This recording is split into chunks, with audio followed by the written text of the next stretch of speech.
Illegal fireworks explosion. March 16, 2021 at 12:30 p.m., Ontario, California. 2 people killed, 3 injured. 2 people were killed after a huge cache of commercial-grade fireworks exploded in a residential home in Ontario, California. 2 homes were totally destroyed with multiple fires erupting throughout the neighborhood.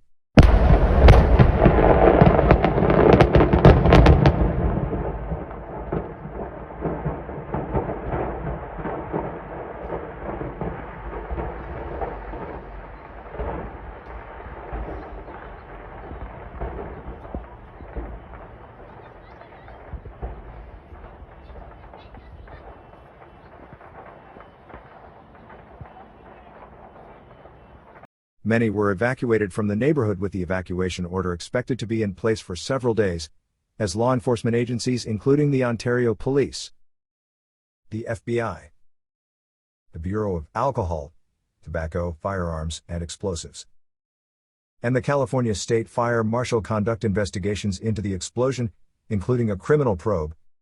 The huge explosion occurred in an outbuilding behind a house near the area of San Antonio Avenue and Maple Street. This residential area includes many types of outbuildings, including some for livestock. Officials said it would take crews 2 to 4 days to safely clear the area and allow residents to return to their homes.